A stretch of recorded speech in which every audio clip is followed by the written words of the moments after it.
Right, let's look at the decoration now of our card tag. So I'm going to start on the reverse, which is the outside. Okay, and I'm going to stick these two pieces down. So you've got all your measurements on your cutting and scoring guide. And if you haven't chosen to do the online workshop with the bonus extras, these will be on my website in the actual post for this. Okay, so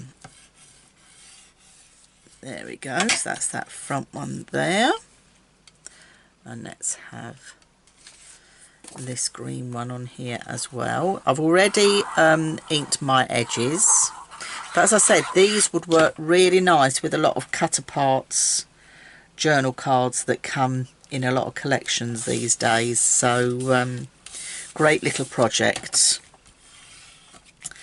Okay, so that's the outside. You've then got your mat if you wish to use it. So remember that your mat is going to go on the plain side. Okay, you can 3D this if you wish, the choice is yours. And you've got a piece of pattern paper that I've given you the measurements for to cut down or stick down on there as well. I think it looks nicer 3D, but if you're putting it in one of your mini albums as an extra, you may personally, and I would probably do this, stick it flat. Okay, because it will be too bulky in one of the pockets. Okay, so I'm going to stick mine flat this time. Then we go to the inside. So straight away that piece can go onto there.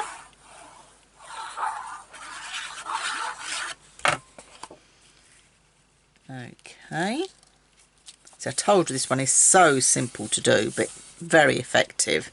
And then this one we need to cut diagonally. So bring your paper trimmer back in and you're just going to do a diagonal cut. Okay, blade in the middle again, do that diagonal cut. I do need to change my blade looking at that. Let me just get rid of those little hairy bits. So you're just going to do a straight diagonal cut with the size paper I've given you. Hopefully you've got a new blade in yours. I should have put a new blade in mine. I've been that's the trouble when you get crafting and you're on a roll. You keep thinking I'll put a new blade in that in a minute, and then I just carry on. So I've got my two diagonal pieces. Okay, so the first one is going to go on the inside of the pocket, and again this saves wasting paper. You don't need to put paper all the way in the pocket because you're going to have the pocket closed. That's going to go right inside there. Alright, so that's hiding that nicely. And I am going to close my pocket, I think, with some tape. So I'm going to go in with some 3mm tape. I could use my glue, but I'm just going to go in with tape this time. So all you're going to do is put a piece on that straight edge. That's as easy as that is. Give that a little burnish and whip that away.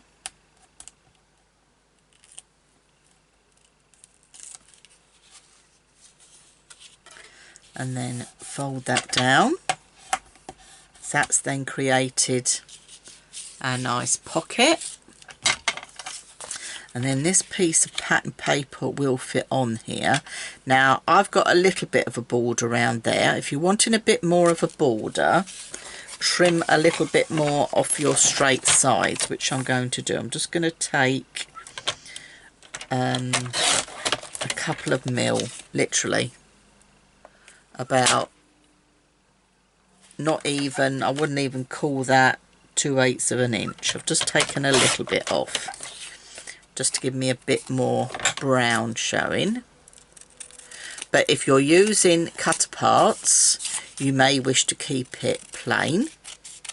Okay, but it's a great way, a different way I think, of using your cut aparts as well with projects, rather than just adding them as, you know, straight ones, because you could have a cut apart and do a diagonal cut.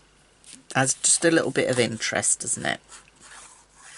So that can now be stuck on there. So I think that looks better, having that a bit more of a brown border showing.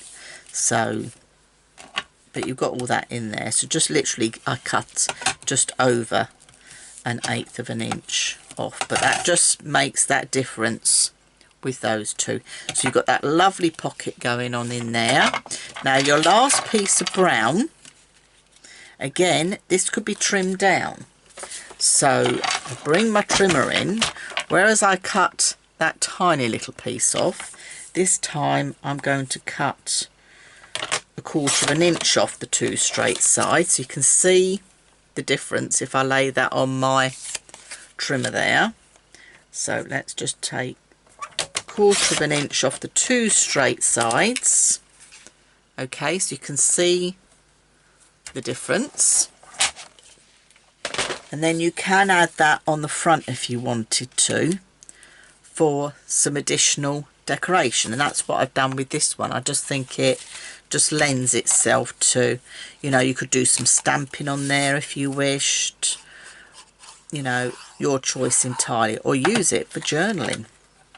Could do a little bit of writing on there, the date or something. So that on there, see, I think that just finishes it off and it makes that look like that's the pocket. So that's as easy as that is. I would keep that nice and flat to go inside a slip pocket in a mini album or a folio. But if you were giving it as a gift, like this one here, you could 3D the front, add some extra decoration, and give it as a little gift card holder as well. So that is my little card tag.